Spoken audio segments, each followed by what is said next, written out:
reality. Today we have a special guest coming to us from Norway and beyond, Mads Gilbert, Dr. Mads Gilbert. Mads is a award-winning Norwegian medical doctor specialized in anesthesiology and emergency medicine at the Arctic University of Norway and senior consultant at the Clinic of Emergency Medicine at the University Hospital of North Norway in Tromsø, where he's living. Tromsø is a twin city of Gaza since 2002. Books that Mads has written include Save Lives, Save Limbs, Third World Network 2000, from the 2000, and Ice in Gaza, which was written in 2009. Welcome, Mads. Thank you for coming. Thank you for inviting me. I'm happy to be here. Yesterday you had a fantastic presentation with the Association of Iceland-Palestine in Háskólabíó, where you went through both the history of your solidarity medicine, as you call it, in Gaza and other places. People say that what's happening in Gaza, the right-wing establishment might say that it started on October the 7th, but in 2009 and in 2011 and in 2014, you were in Gaza doing solidarity medicine. That's right. The story of the Palestinian struggle goes back, of course, to the establishment of the State of Israel in 1948. And I saw the nice poster on your door about the Nakba. So the tragedy and the irony and the pain is that for one people, this was a day to celebrate, in May 1948. And for the other people, it is the Nakba, it is the disaster. And it's in this dichotomy, in this contradiction, lies, I think, the foundation of the struggle that we are seeing in Gaza and in the West Bank.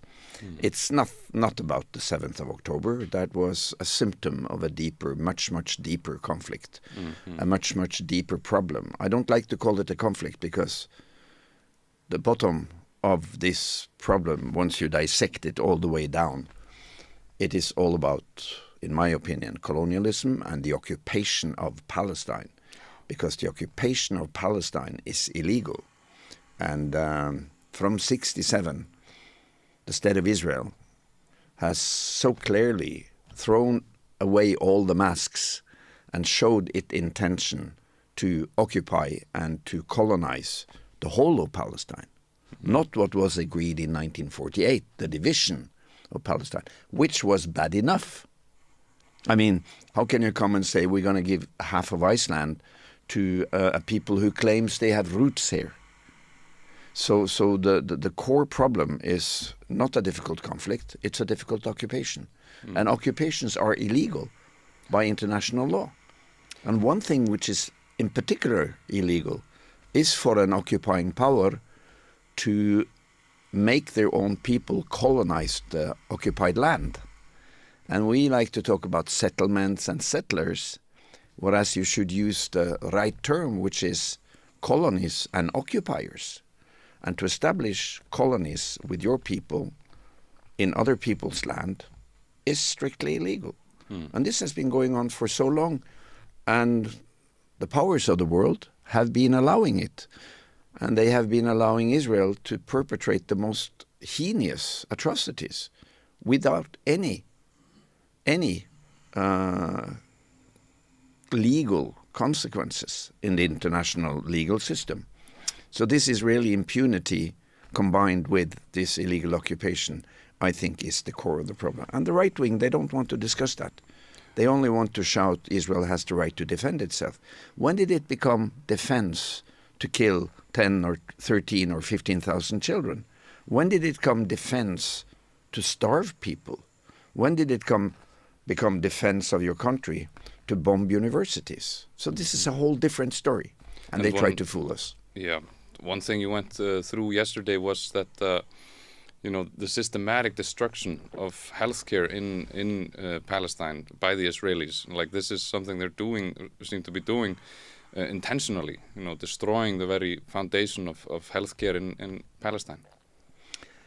Yeah, you're right, and it's almost hard to believe because you don't think that in 2024 an organized governmental army. I mean, this is not some ragtag terrorist ISIS, but they behave like that because they attack the houses of worship of God, the mosques and the churches. They attack the universities, the palaces of knowledge and education. They attack the home of people, which should be the most sacred and safe place for everyone.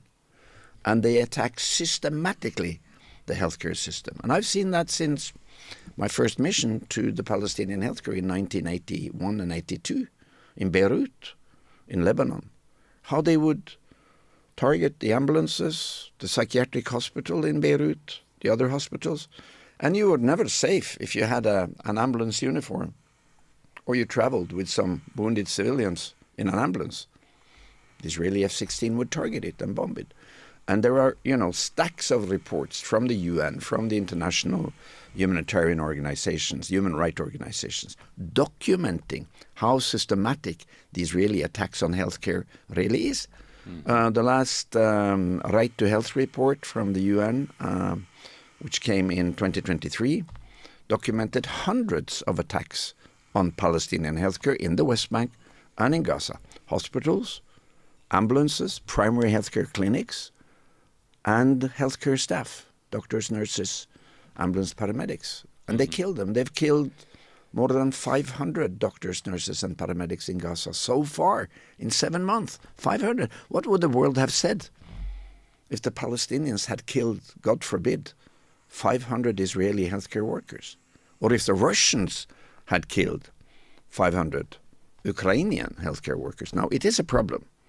I have to say that. In modern warfare, it is a problem that healthcare is being attacked. We've seen it in Syria. We've seen it in Afghanistan. We've seen it in Ukraine also. But never to the level of systematic eradication that you see it with the Israeli occupation forces in Palestine. Not only in Gaza, also in the West Bank. Recently, they besieged the General Hospital in Jenin. I've been there. I know the staff there, quite a number of them. They cut electricity, power supply, fuel supply, water, and then they dig up, they crave up the streets around, and then they shoot tear gas into the hospital, or they simply command them to leave the hospital and the patients.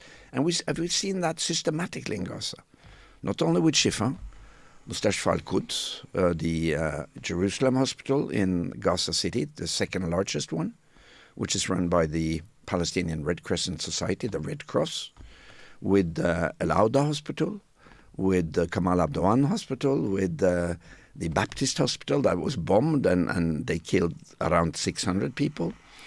So the Israeli tactic seems to be to destroy and to wipe out any sign of Palestinian proper infrastructure that defines a society. And what defines us as human beings is, of course, the way that we organize society to care for the less strong people.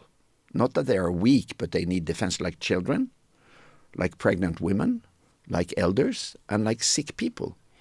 They are strong, but they need to have some special precautions to help them through vulnerable parts of the life cycle. Mm-hmm. In Gaza, they're all being attacked, and their provision of healthcare is being destroyed. You spoke about even the coping mechanisms or ways for Palestinian children to work through their intense trauma that's being dished out now by the Israeli occupation forces. The very underpinnings of their capacity to deal with the trauma, which is the family. That too is being destroyed. Yeah. You're right. And this is common knowledge. We know a lot about how we can manage trauma. If we have a car accident or your brother suddenly contracts a cancer, the healthcare cannot save him, he dies within 2 years at the age of 35, or if you have a suicide, life is brutal. Life is brutal. In Northern Norway, we say that life is a sexually transmitted 100% fatal condition. Yeah. So we're all going to die, and we're all going to lose. But as a species, as a flock, we have capacities to survive trauma. And the most important capacity we have is not to be alone. It is to be together with the people who care for us and that we care for. So psychosocial support is incredibly important when we are in crisis. And as I said yesterday, the most important thing for a human being in crisis is another human being. It's not a psychologist or a psychiatrist or a hospital necessarily. We manage loss. We manage crisis by talking about it, by sharing feelings, showing our feelings, compassion, and not to be left alone.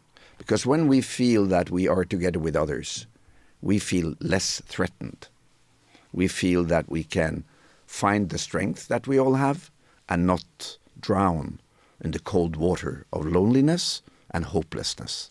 So the flock, I love the Icelandic word, the flock. The family is so important for us. And for the Palestinian people, the family, the extended family, is extremely important. It's really a cocoon of care and of support. So Palestinian kids, they have, number one, they have many siblings because the fertility rate is very high. So maybe they have on average 4 or 5 siblings. And then they have the extended family, which may be counting hundreds of people, which will step up and take care once someone is killed. Like the soon 40,000 killed in Gaza? Mm-hmm. At least. At least. We don't know the exact number. I fear it's closer to 70,000 than to 35,000. Mm-hmm. And in that situation, and don't forget, this is not a new situation. It's been under occupation since 48. It's been under siege for the last 16 years, the people of Gaza. 16 years of complete siege of the Strip. Nobody is allowed to leave without special permission. It's being surveilled by the drones night and day, and it's being repetitiously bombed. During the last 16, 17 years, it's been 6 massive attacks on Gaza. 2006, 9, 12, 14, 2021, and now. And in this situation, of course, there has been developing a sense of mastering, a coping mechanism within the Palestinian society, which relies on, and we know this from research, academic research, relies on the psychosocial support from the family for the children.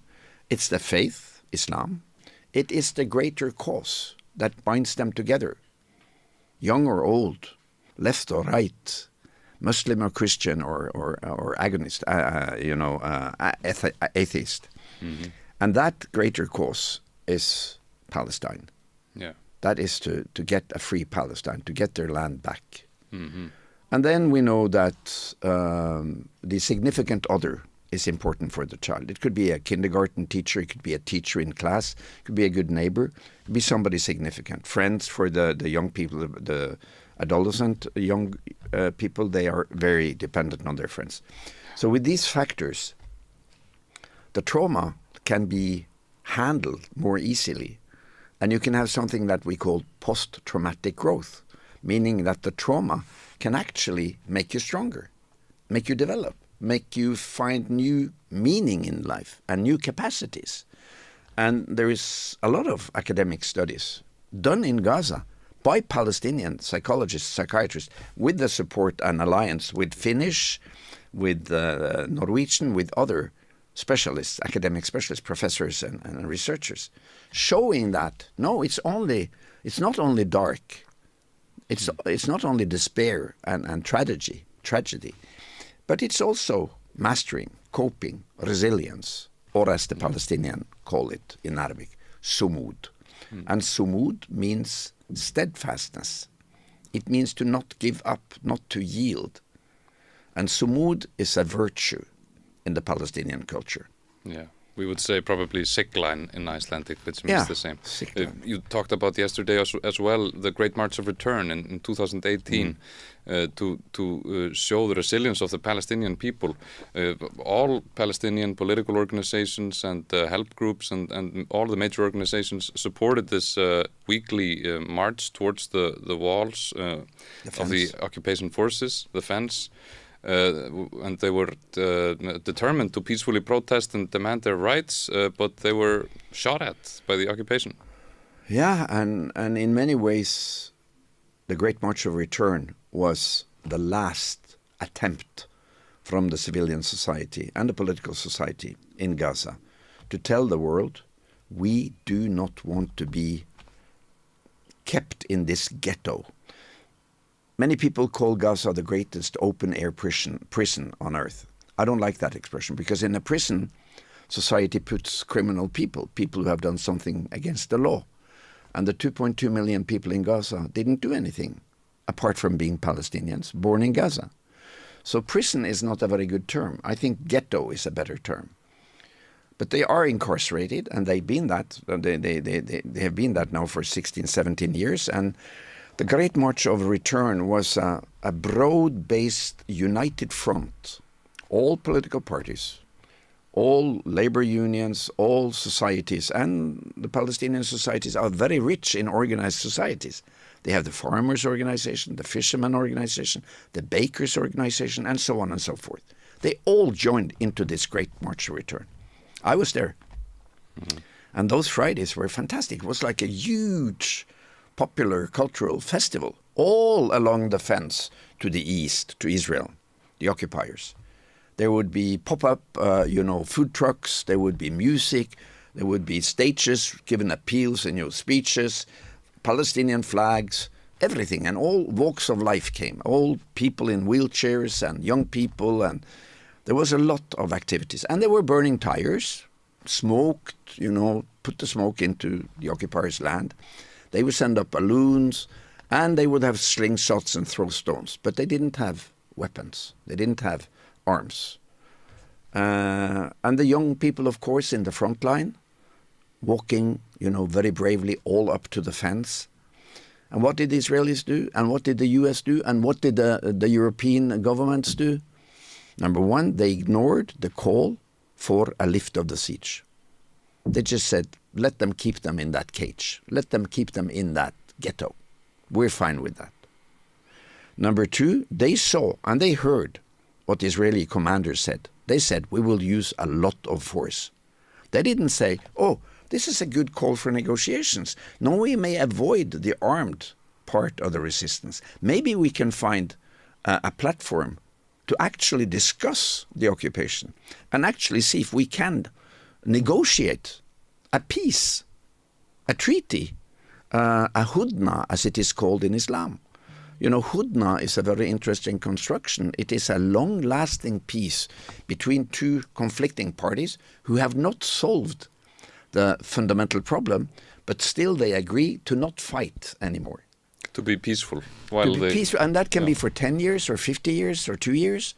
But the hudna is a construction which we don't know much about in the West, because we either win or lose, Mm-hmm. But they say, okay, let's rest. Let's just pause the conflict. And then during the time of the hudna, maybe there will appear some other solutions. The Israelis all the time have refused the hudna. So we, the West, we could have said, okay, these are new tones. The armed resistance, a little bit like the Oslo Treaty, when Fatah and PLO said, we will put down our arms. We will make a peace treaty. And they believed in the US and the Israelis. And they were fooled. They were fucked. I can tell you, man. The Oslo Treaty was never upheld by the Israelis and the US. Had the Oslo Treaty been fulfilled, you know what should have happened? The Israeli government should have withdrawn all the occupiers, the settlers, and closed down all the colonies, the settlements, back to the 67 border. If we have had the 67 border today, and a physical connection between Gaza and the rest of the West Bank, and with Al-Quds, Jerusalem, as a shared city, capital of Palestine, I don't think we would have this situation. But Israelis never fulfilled their part of the Oslo Treaty. So going back to the Great March of Return, what did Israeli respond? They built big towers of sand on the other side of the fence. And they equipped them with tents, camouflage tents, and inside there, they put around 100 very sophisticated snipers with very sophisticated rifles, sniper rifles. And they started shooting at them. they started shooting at them. No negotiations. No interest to listen to the people of Gaza. What is your voice? What do you want to tell us? Yeah, okay. Oh, you don't have water. Okay. Oh, you want to safeguard your young generation to go abroad to study. Oh, yeah, okay. You want to develop your healthcare system. Fine. They had so many opportunities to meet the Palestinian people with an open mind and to try to negotiate. Don't throw it at me that the Palestinians are the one promoting the armed struggle. They are defending themselves. Yeah. And they did so with the Great March of Return. So, one by one, the young demonstrators were shot. Did they shoot to kill? Yeah, they killed around 280, 300 people. The numbers are not exact. But they wounded tens of thousands by shooting in the joints, the ankle, the elbow, the knees, in order to disable the demonstrators, the people who, came to the fence and said, we want to open the gates of Gaza. And that was like a willing, planned action on their part, on the occupation's part. Must have been. If you look at the patterns of the injury, and there were numerous studies. We did that. We collected data, and other researchers collected data and showed how they are systematically targeting the extremities, the arms and the legs. And I can show you pictures of young ankles that are shot with explosive bullets or high-velocity bullets that has a small entry but a blasting exit wound. Because once you break down a projectile or a shrapnel in the body, all the energy of that, all the movement energy of that projectile will be released in the body and make like an explosion in the tissue and destroy blood vessels and tissue and bone, whatever. So these injuries to the joints are very complicated, and they often lead to amputations. Why would the Israelis amputate people who protest? To tell them the story. You do not resist us. If you resist us, the occupiers, we will maim you, we will kill you, and we will punish you for the rest of your life. And this was not new. This appeared first time during the first and the second Intifada. It was called the broken bone politics, where the Israeli occupation soldiers and their police forces in the West Bank systematically would break the bones of the young demonstrators, throwing stones, hurling slingshots at the Israeli occupation forces. And that was also published, how they were attacking the parts of the body where you have joints, nerves, and big blood vessels. So this is the politics of intimidation, of telling the occupied people that don't try to resist us because we will be stronger than you. So the battle of Gaza now is not about Hamas and Israel. Hamas. Once you say Hamas, it's like all international rules of engagement are gone. Yeah. It's like all decency, all humanity is gone. It's like terrorist, Once you use that term, we can do whatever we want. And this is one of the very most heinous and disgusting narratives, false narratives of the Palestinians being the unreasonable ones. That's not true in the least. This whole time they've been trying to find peaceful solutions, and even Hezbollah in Lebanon as well. This is something they turn completely on their head. And you've seen this firsthand. Yeah, and I think, this is a fundamental problem that every one of us needs to understand. Because if you are treated badly, and if you are occupied by another force, another nation, you have the right to resist. Not only do you have the right, you have the moral obligation to defend your flock, your family, your nation. You have to be allowed, and you are allowed according to international law, to resist occupation, even with arms, like we support in Ukraine. Now, why is that so difficult to understand?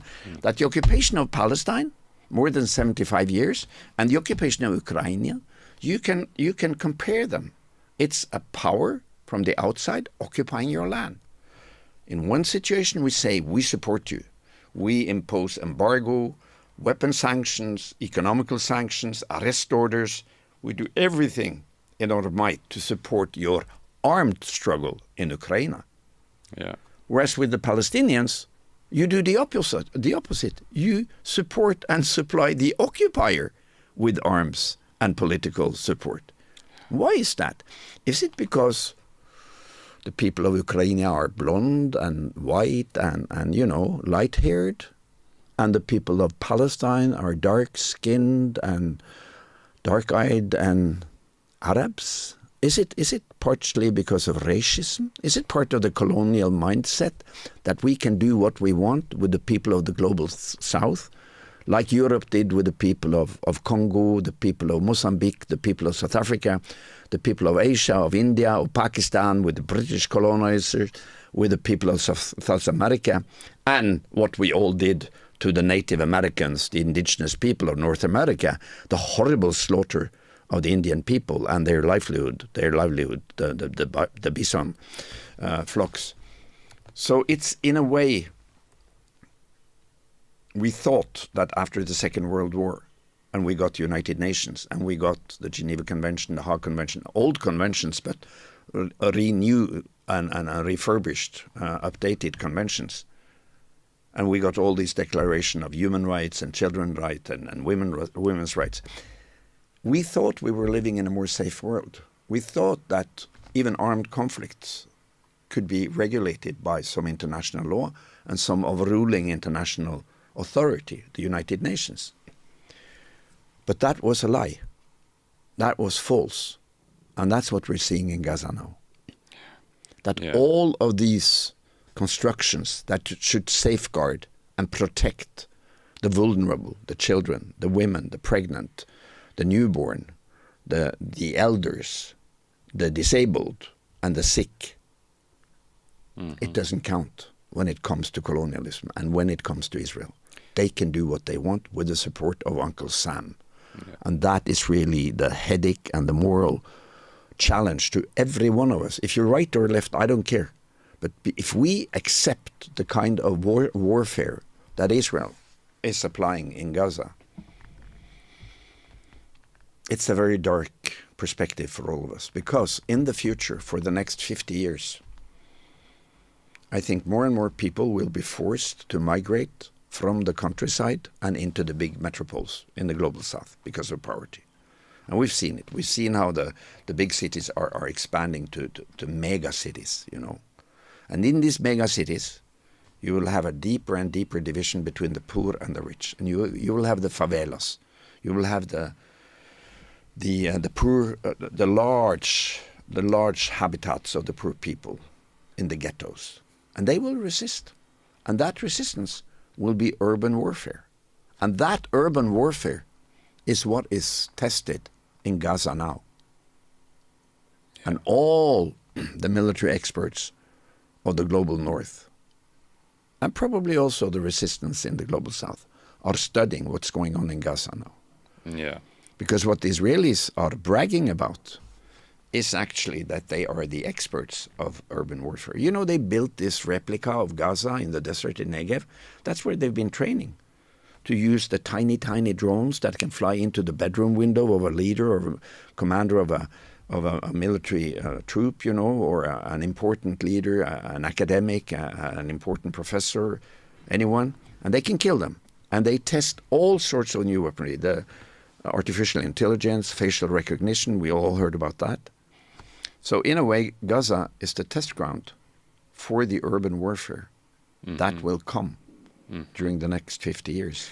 And if that warfare is allowed to be with such brutality and such heinous crimes against the civilian population as we see in Gaza, without any responsibility on the Israeli and the US side, then we're all looking ahead to a very dark future. It's a very, very dangerous development if that is allowed to happen. And I wonder your opinion on this. The international courts gave out an arrest warrant on Netanyahu the other day and other Israeli ministers, and they said that Israel must stop its invasion of Rafah to prevent humanitarian catastrophe. Biden, the U.S. president's response to this arrest warrant was that the arrest warrant was outrageous, and the whole U.S. Congress is all in agreement that this arrest warrant is outrageous. Israel has the right to defend itself, and so on. And then Israel proceeds to bomb Rafah, and just the day before yesterday, we had a horrible attack on a refugee camp in Rafah, and I don't think Biden has said anything. Why are our leaders so cowardly when it comes to this? Biden has, put the red line for the Israelis, said you cannot invade Rafah, that's a red line for us, we'll stop supporting you. But then they always, they just let it go, they let it proceed. They let the horror continue. Yeah. Why are our leaders so coward when it comes to Israel? It's an important question. And I think the answer is not too complicated. I think it's because our Scandinavian countries are part of the alliance with the U.S. Imperialists, the NATO system. And I mean, you Icelanders, you know what it means to have an American air base, and how dominating these bases from the U.S. colonial forces, how dominating that becomes. Everyone who has American military bases know that they tickle in, they take control. Norway previously never allowed the U.S. to have permanent bases, which was U.S. territory. Now they have, through a very quiet change in Norwegian base policy. In my city in Tromsø, we never had any American military bases. Now we have a nuclear submarine base in the middle of the city, in the harbor. I can sit in my window in my university hospital, look out of the window at the strait between the mainland and the island. Tromsø, my city, is on an island. Can actually see the harbor, where these massive nuke-driven submarines from the U.S. Navy are coming in every second, third week or something like that to get fresh fruit and food, and to exchange the crew. They're guarded by Norwegian vessels, and our preparedness for a nuclear accident or disaster is close to zero. And of course, that's not the most important thing. The most important thing is that when NATO puts these bases closer and closer to the Russian border, making us a target. So my city, my university city, is now a much more red and hot geopolitical target than it was before. Yeah. So the U.S. expansion with these bases is linking also the small independent nations like Sweden, Finland, Norway, Denmark, and Iceland to the foreign policy of the United States and NATO. And it's a very aggressive foreign policy. I don't support any colonial power, be it Russia, China, or the United States. But in my opinion, the most aggressive occupier and attacking power is the United States. I mean, look at Iraq, look at Afghanistan, look at Yemen, look at Gaza, look at Lebanon, look at the way that the U.S. military power is all over the world trying to expand their control of natural resources and people, and expand the geopolitical control from their side. And they like to sell weapons, the big American defense contractors. That's one thing about the Israeli defense industry that the Americans like, is that they have like innovative surveillance mechanisms that they want to get access to, and then they sell all these weapons, and they strengthen their geopolitical military situation, which aggregates Russia and China, makes them more tense. The military buildup continues. So while we are at the same time seeing the breakdown of international law, where the U.S. presidents and Western leaders are completely blind and nonchalant about the horrible, obvious war crimes and crimes against humanity going on in Israel, these same leaders are telling us that Russia and China, they are so horrible that we need to defend ourselves. We need to fund the militaries, instead of funding the green transition, healthcare, or other infrastructure and social things. We could do that would improve the lives of people. So it seems very important for us to resist these policies. This is not a bright future that they are bringing us towards. We seriously need to go somewhere else. Yeah, absolutely. I totally agree. And the most for the environment, the most damaging human activity, creating the most pollution and attack on the environment, our common environment, is actually warfare. Both because the emissions during the production of arms is massive, and the warfare itself, with all the fires, all the destruction, and all the need to rebuild, which by itself is causing emissions. So warfare is destroying all our attempts to defend the environment. And no government wants to do that calculation, but there are calculations showing the emission of CO2 and the destruction of the environment through warfare. It is horrible. So forget about the banana shell or to separate your garbage and all the things that good people do to try to protect the environment. War is a massive attack on the environment. So that's one aspect of that. But I think the most important aspect of what's going on in Gaza now is that this is a test tube for how the colonial powers can control the resistance of people who say enough is enough.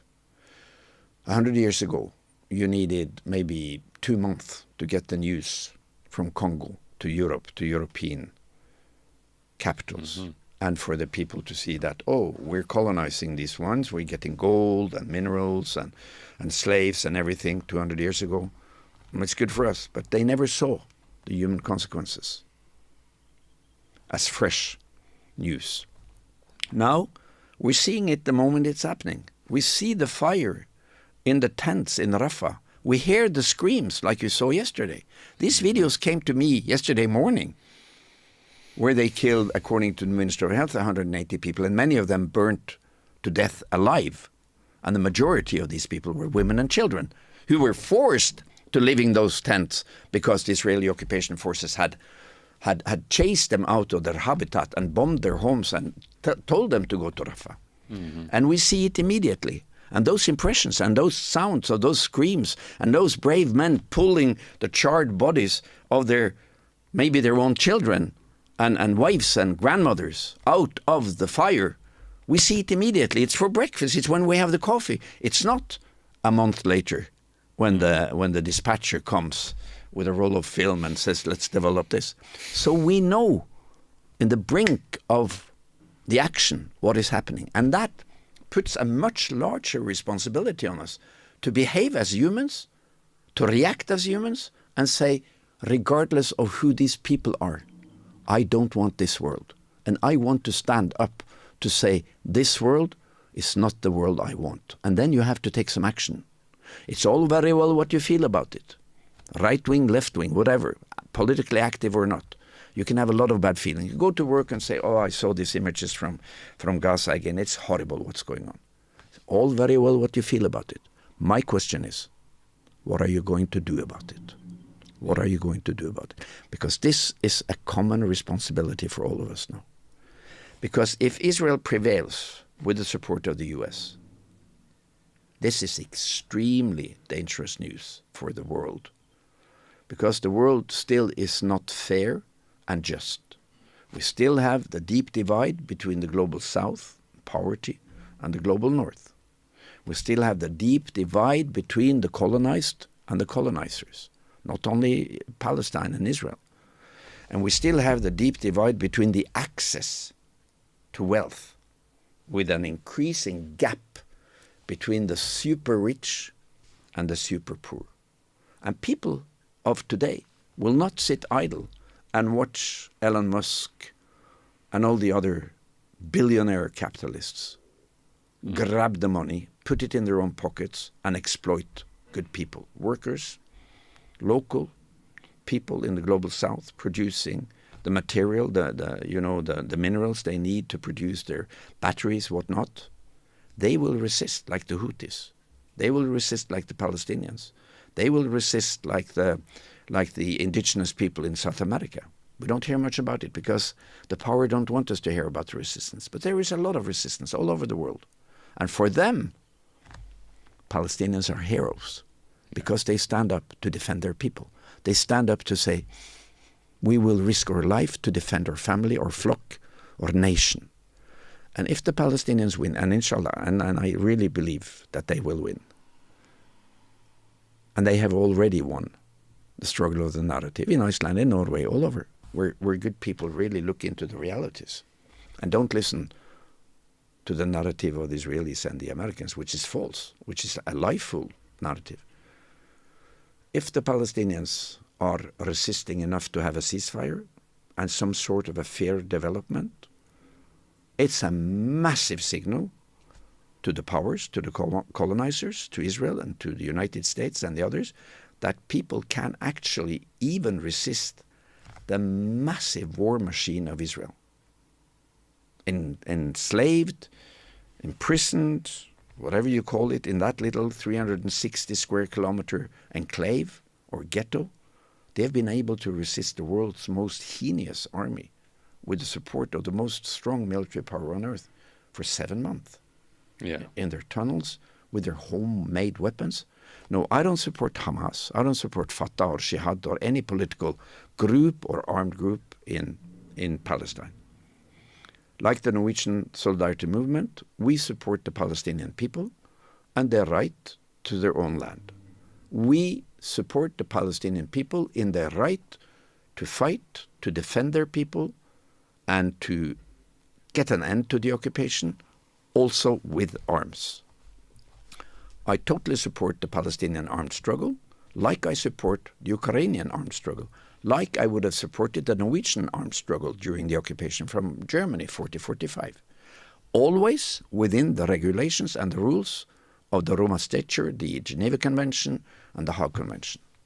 Within the limitations, you have to behave. Mm-hmm. Proportionality, distinction, and precaution, the 3 fundamental principles of the Geneva Convention. Proportionality, use the same amount of power as your opponent.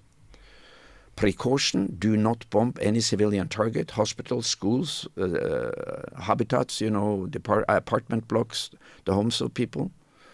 And precaution and distinction. Make a clear distinction between military and civilian targets. And if a target could be a mixed military-civilian target, like maybe a few fighters are hiding in a mosque and there are 600 civilians in that mosque. You're not allowed to bomb that mosque just to get rid of those few fighters because the civilian protection takes priority over the military gain. So these rules are very clear. But within those limits, I support the armed struggle.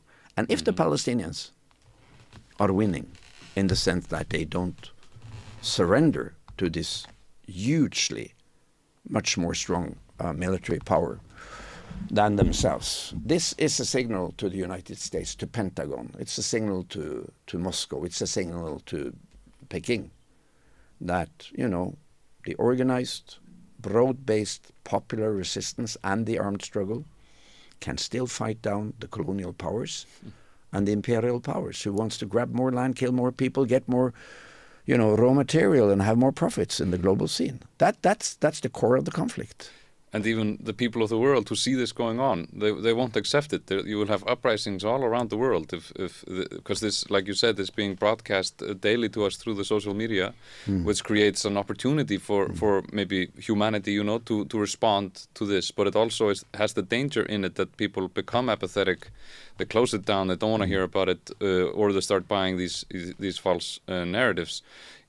Like you say, according to international law, the Palestinians have a right to an armed struggle against their occupier.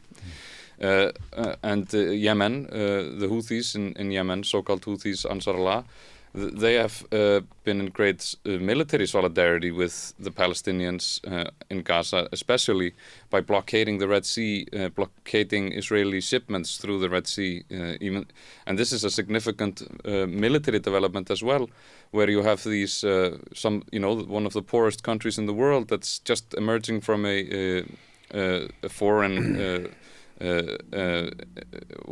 foreign meddling and the civil war, very big civil war, and they are able to exert real pressure on the Israelis, on the international community, and what the Ansar Allah movement is doing from Yemen is actually what the international legal-based order should be doing, putting sanctions on Israel for their heinous crimes against humanity.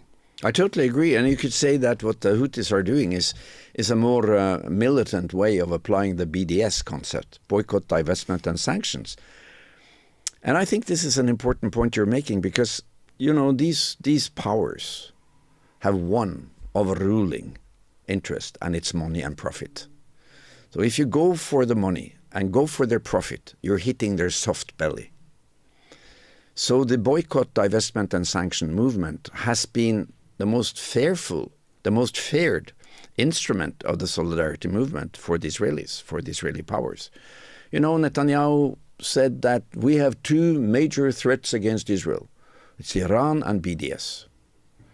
And after the 2009 attack on Gaza, the UN established an inquiry commission, the Goldstone Commission, who really did a very important report. I was one of those who were interviewed. The report was very clear. War crimes on both sides. Actually, the Palestinians, they apologized for their breaches. Few breaches, but breaches of indiscriminate firing at civilian targets. The Israelis wouldn't accept their apologies. But the massive war crimes was, of course, on the Israeli side. What did Israelis do? They refused to allow the commission to go where they wanted to go. And at a certain point, Netanyahu said, we have two threats, Iran and the Goldstone Commission. And what did they do? They shut it down. When it was released, it was an unanimous majority vote.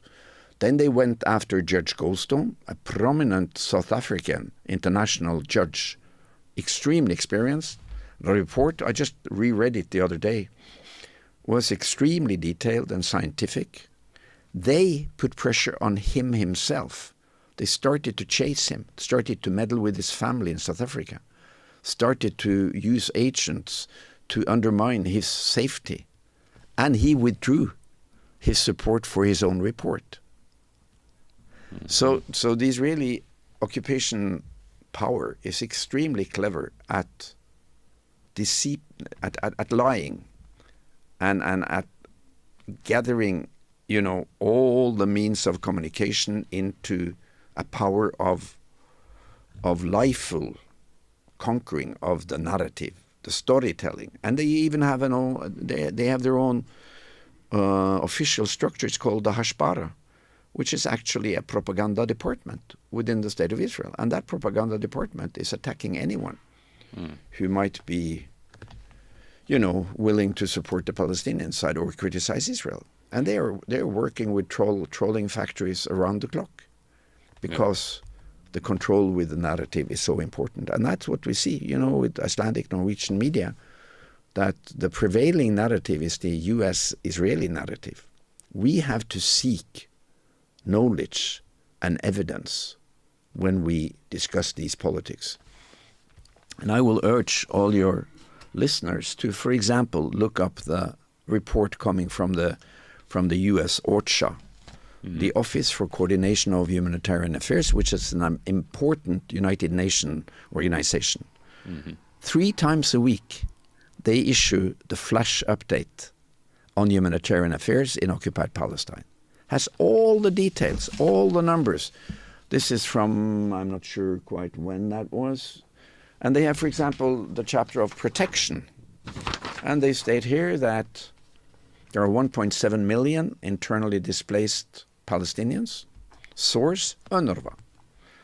There are 17,000 children in Gaza now who are unaccompanied or separated from their families. 17,000 orphanated children. Source, UNICEF. At least 262 aid workers are killed in Gaza. And this was long before the World Kitchen white activists were killed. Nobody heard about the kill. Yeah, nobody heard about the killing of relief and aid workers. 193 of them were UN staff. Source UNRWA. 493 healthcare workers killed. Doctors, nurses, paramedics, Palestinian. Source, Minister of Health in Gaza. How many doctors and paramedics have the Palestinian resistance killed of Israeli origin? How many hospitals had the Palestinians attacked in Israel? 0. How many journalists had the Palestinians killed? 0. Actually, the Palestinians are following, to the extent they can, international law, not Israel. So these reports, you can subscribe to them, OCHA, O-C-H-A, .opt, which means Occupied Palestinian Territory. You can subscribe and you get it in your inbox 3 times a week. And you can be the source of knowledge and insight to the reality yourself. So take control of the sources that you use and don't only trust the mainstream media, because there is a whole bunch of systematic lying going on. The lying about who is the good and who is the bad guy. The lying about, from Hollywood, anybody with a keffiyeh, with a Palestinian scarf, it's a bad person. In my opinion, that is a signal, that is a symbol of resistance. It's a good person. And all this narrative about who to trust and who to not trust through the media and the spin doctors and the spin machinery and the trolling factories. We have this here in Iceland as well, the conservatives, always casting doubt on the numbers from the health ministry and downplaying what's going on, and the protesters are supporting terrorism, which is of course so disgustingly ironic when they say nothing about the horrendous constant terrorism of the Israeli state and the occupation forces. But like you mentioned yesterday on the meeting, those numbers, those statistics are hard to comprehend. These atrocities are. We can't really put ourselves in those places. We don't know what it's like. It's horrible beyond our imagination.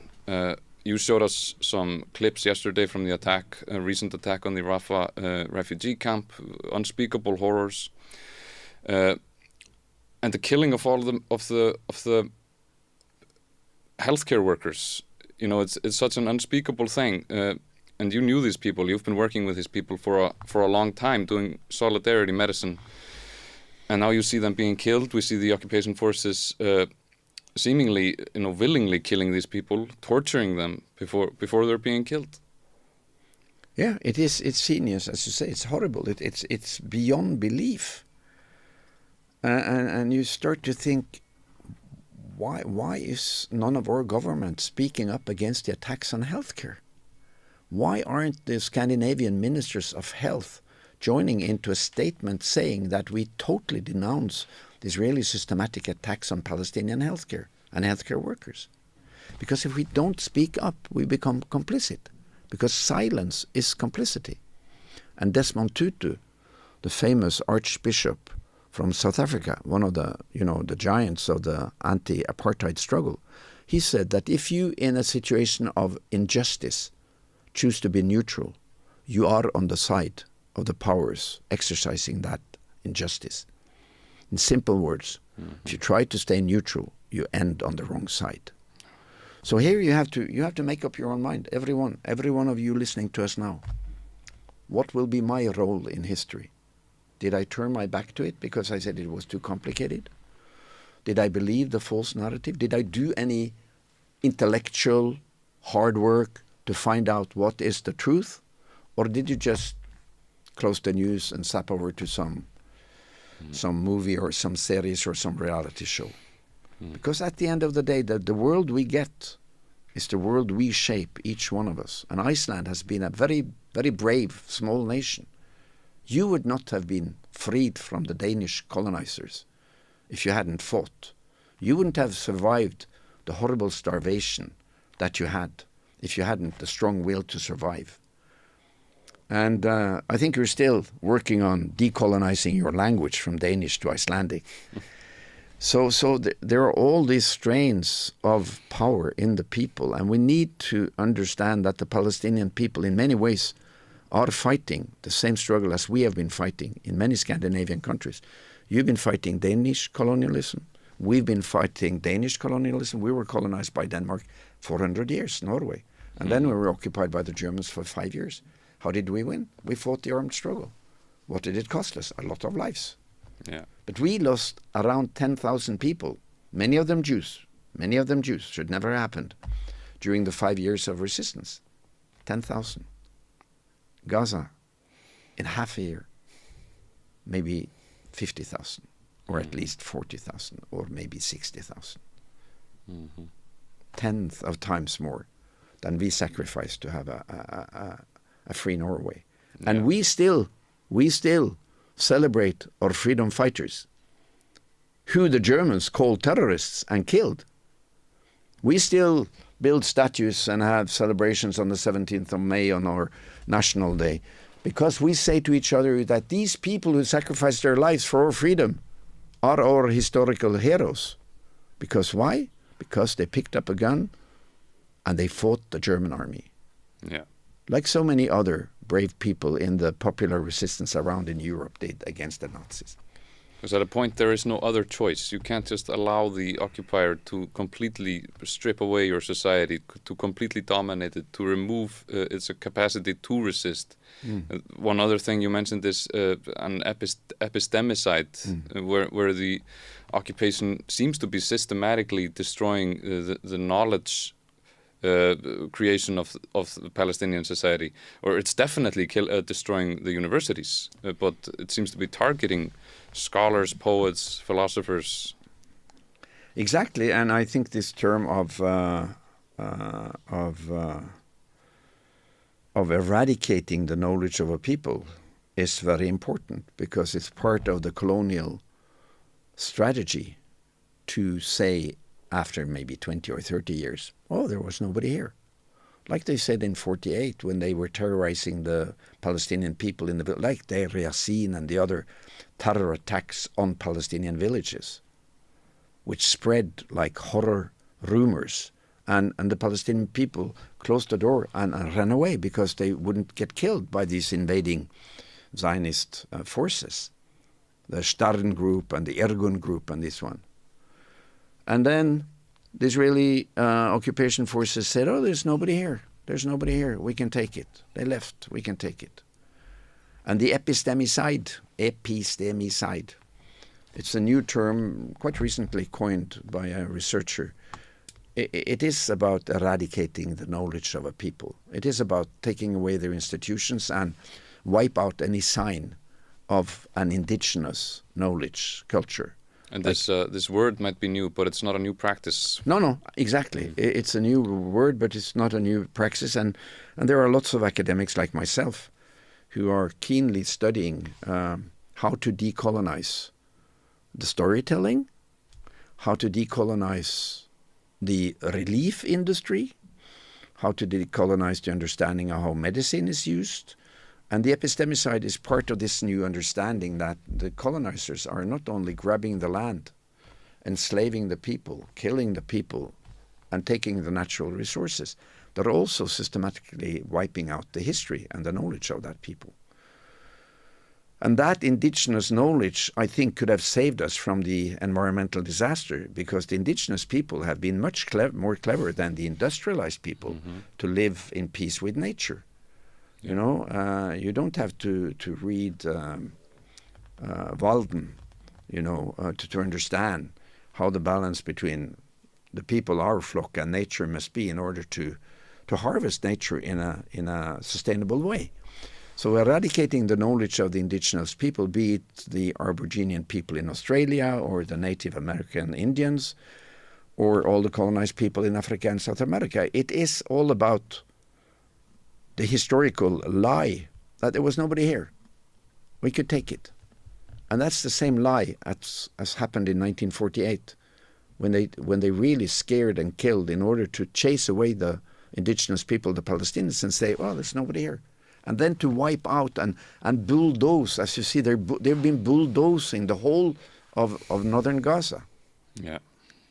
Bombing hospitals, bombing archives, bombing museums, bombing archaeological sites and schools. And for education, one of the last reports from UN OCHA, 625,000 Palestinian students in Gaza now are without any access to education. And these people, the Palestinian people is that people who are extremely thirsty for knowledge, extremely good at educating their young ones. Tell you one little illustration to that. I've been teaching in Gaza for many years. I'm a professor, so I teach at one of the two big universities, actually at both the Al-Azhar University in Gaza City and the Islamic University. Big, beautiful universities, both destroyed and bombed now. And these universities, they are attracting the most resourceful and talented young Palestinians. And the competition to get the highest grade, they have national tests in Gaza and in the West Bank in Palestine, in high school and in also in primary school. And it's the family's pride to have students who achieve the highest marks. It's 100. If you have a 98 kid, you know, you're really proud.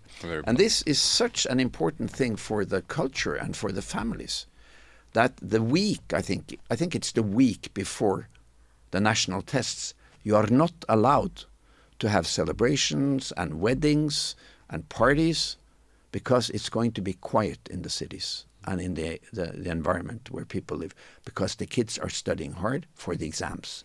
Isn't that a beautiful thing? It really is. And they achieve high marks. And I've been teaching these medical students. I mean, they're super excellent. And I've been teaching medical students in Norway for the better part of 50 years. And they're clever, but they've never reached that resilience and that hard work that these Palestinian students, like I told you about my Sarah yesterday, who was killed and executed so brutally. Yeah. So this knowledge base of the Palestinian, and they know their history. Like many Arab people, they're very educated, very cultivated actually. Their hospitality is beyond belief. They know history. They know music. They know literature. Many of my students in Gaza, they write literature, poetry. They play oud, they play instruments, very broad-based. And this culture and this knowledge of the occupied people is a danger to the occupiers.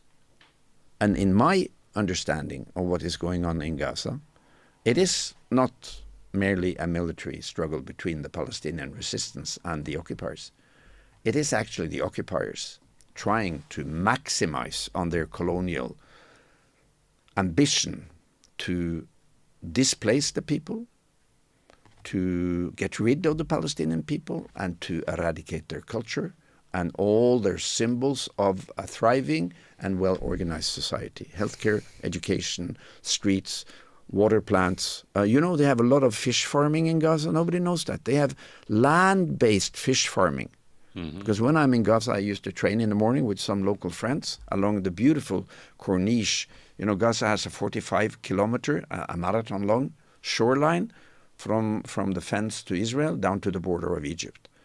Beautiful place to run and walk in the morning. And then you pass big fish farms, land-based, not polluting the sea. Mm-hmm. You don't know about that, you know. And by the way, Palestine is a coastal state. They have the right to their continental shelf, like you Icelanders have. Mm-hmm. They have the right to a 200 miles economic zone. Do they have that? No. Israeli Navy is outside shooting at the fishing vessels. What is the struggle of Gaza about? It's about colonizing, taking the land, and it's also about grabbing and stealing the natural resources of Palestine, of which the continental shelf outside of Gaza is incredibly important, because it contains one of the largest unexplored sources of natural gas, first and foremost gas and also oil. And the Israelis are thirsting to get into these fields and to start drilling and to start exploiting that gas, which is Palestinian. You know, Gaza and Palestine could be a new Kuwait or whatever, Saudi, an oil and petrol-rich nation that could support its people and support the world. Yeah, and you've even seen some European politicians and American ones, or from the United States, saying that this potentially could be a very good replacement for the cheap Russian gas and the cheap Russian oil they wanted from Gaza and from Israel. It's just beyond horrible, of course. One big thing you spoke about the solidarity medicine and about this colonialism is who do you listen to? You know, like you were saying, do you listen to the oppressor, do you listen to the Israeli state and the American state, which is of course supporting these actions, or do you listen to the people on the ground who are being occupied, who are being victimized, being murdered? Well, that's a very interesting question. I think to be open-minded and to practice evidence-based solidarity, you shouldn't only listen to the slogans of the demonstrations. These are important. You know, I went through the rooms here and I saw all the posters and the banners from your probably May Day demonstrations and so on, solidarity demonstrations for Palestine. That's good. We need that. But we need to be objective. We need to study the sources. And that's easily done, quite easily done now. You can read Israeli newspapers like Jerusalem Post, Haaretz. You can read Gideon Levy, who is a brilliant Israeli Jewish journalist who writes, some of the best op-eds and articles about Gaza and Palestine. By the way, he's interviewed, or there is a chapter in this book of mine which is called Night in Gaza, which is about the attack in 2014. I met him. He's a good friend, Jewish friend.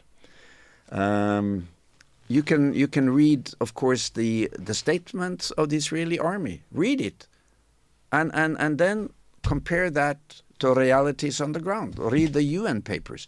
Read the Palestinian statements from the Minister of Health in Ramallah and in Gaza. And by the way, this challenge that the numbers are not right, that's been explored. There was a paper in The Lancet, the most famous international scientific medical journal, by researchers who had compared the numbers, the casualty numbers given out by the Minister of Health in Gaza, compared it to the casualty numbers given out by the international human rights organizations and the UN different organizations. Mm-hmm. You know what? Palestinian numbers were systematically below the international numbers. It wasn't a big gap, but they were not higher. They were lower. I have published research on medical questions from Gaza, on amputations and so on. We published in The Lancet, in British Medical Journal. So we went through how do you gather your numbers. I know the mechanism. I'm not going to tire you with that. But the Palestinian people are educated, as I said. They're scientific. And they have no reason to lie, unfortunately. Mm-hmm. The reality on the ground is much worse than you think. Somebody says, or the psychology people, they used to say that your fantasies are always worse than the real world. So I'll help you to get rid of your fantasies, your fears. In Gaza, the reality is much worse than your fantasies could ever be. And the numbers are reflecting that. So who to listen to? Listen to all. And be critical. Be a critical reader. And I think what we need to do most of all now in our schools is to teach our kids critical reading.